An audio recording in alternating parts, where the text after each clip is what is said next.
salam sejahtera untuk kita semua. Perkenalkan, nama saya Niputu Dea Puspita Sunaya, NIM C1B019079. Pada kesempatan kali ini, saya akan menjelaskan sedikit materi untuk memenuhi tugas mata kuliah perpajakan dosen pengampu Bapak Wirmi Eka Putra SEMSI di Universitas Jambi, Fakultas Ekonomi dan Bisnis, Program Studi Manajemen tahun 2021. Sebelum masuk ke materi, berikut paparan daftar isinya. Yang pertama itu ada cara dan sistem pemungutan pajak. Yang kedua, tarif pajak. Yang ketiga, fungsi pajak. Kita langsung masuk ke bagian pertama, yaitu cara dan sistem pemungutan pajak. Nah, cara dan sistem pemungutan pajak ini dibagi menjadi 4. Yang pertama, Official Assessment System. Official Assessment System ini adalah suatu sistem pemungutan yang memberi wewenang kepada pemerintah atau fiskus untuk menentukan besarnya pajak yang terutang oleh wajib pajak. Ciri-cirinya ada 3 nih. Yang pertama, wewenang untuk menentukan besarnya pajak terutang ada pada fiskus. Yang kedua, wajib pajak bersifat pasif. Yang ketiga, utang pajak timbul setelah dikeluarkan surat ketetapan pajak oleh fiskus.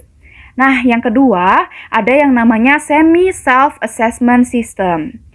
Sistem ini adalah suatu sistem yang pemungutan pajak di mana wewenang untuk menentukan besarnya pajak yang terutang oleh seseorang berada pada kedua belah pihak, yaitu wajib dan fiskus.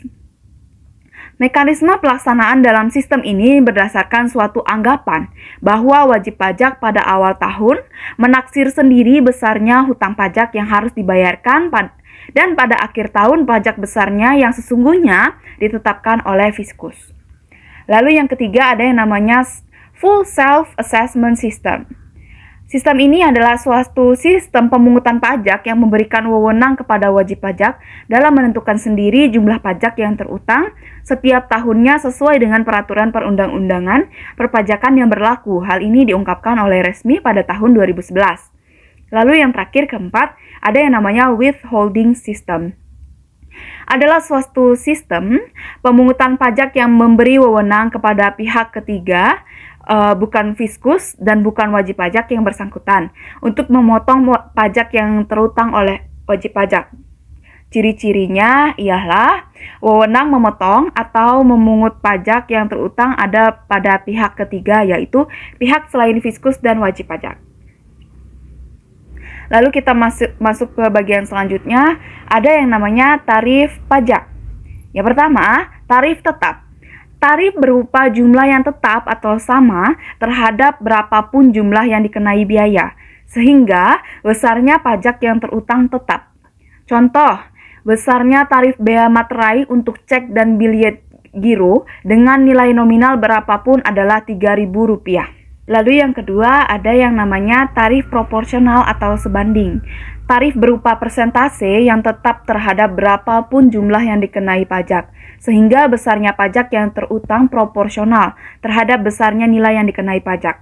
Contoh, untuk penyerahan barang kena pajak di dalam daerah pabean akan dikenakan pajak pertambahan nilai sebesar 10%. Lalu yang ketiga ada yang namanya tarif progresif. Persentase tarif yang digunakan semakin besar bila jumlah yang dikenai pajak semakin besar. Contoh, pasal 17 Undang-Undang Pajak Penghasilan untuk wajib pajak orang pribadi dalam negeri. Di dalamnya ini ada lapisan penghasilan kena pajak itu yang sampai dengan Rp50 juta terkena tarif pajak sebesar 5%. Di atas Rp50 juta sampai dengan Rp250 juta terkena tarif pajak 15%. Di atas Rp250 juta sampai dengan Rp500 juta terkena tarif pajak 25%. Dan lapisan penghasilan kena pajak di atas Rp500 juta dikenakan tarif pajak sebesar 30%. Menurut kenaikan persentase tarifnya, tarif progresif dibagi menjadi 3, yaitu yang pertama tarif progresif, kenaikan persentase semakin besar. Yang kedua, tarif progresif tetap, kenaikan persentase tetap. Lalu yang ketiga, tarif progresif degresif, kenaikan persentase semakin kecil. Kita masuk ke bagian selanjutnya, yaitu tarif degresif. Persentase tarif yang digunakan semakin kecil bila jumlah yang dikenai pajak semakin besar. Contoh, Yang pertama itu ada dasar pengenaan pajak sebesar 50 juta rupiah, maka tarif pajak yang dikenakan sebesar 30%. Yang kedua, dasar pengenaan pajak itu sebesar 100 juta rupiah, maka tarif pajaknya 20%. Lalu yang ketiga, tarif pengenaan pajak itu ada sebesar 200 juta rupiah, jadi tarif pajaknya 10%.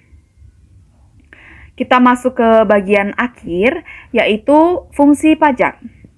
Yang pertama itu ada yang namanya fungsi anggaran atau budgeteer. Pajak berfungsi sebagai salah satu sumber dana bagi pemerintah untuk membiayai pengeluaran-pengeluarannya. Lalu yang kedua ada yang namanya fungsi mengatur atau reguleran. Pajak berfungsi sebagai alat untuk mengatur atau melaksanakan kebijaksanaan pemerintah dalam bidang sosial dan ekonomi. Contoh, pertama, pajak yang tinggi dikenakan terhadap minuman keras untuk mengurangi konsumsi minuman keras. Lalu yang kedua, pajak yang tinggi dikenakan terhadap barang-barang mewah untuk mengurangi gaya hidup konsumtif. Sekian penjelasan dari saya, mungkin lebih dan kurangnya saya mohon maaf. Terima kasih kepada teman-teman yang sudah menonton video saya sampai selesai. Saya undur diri, terima kasih.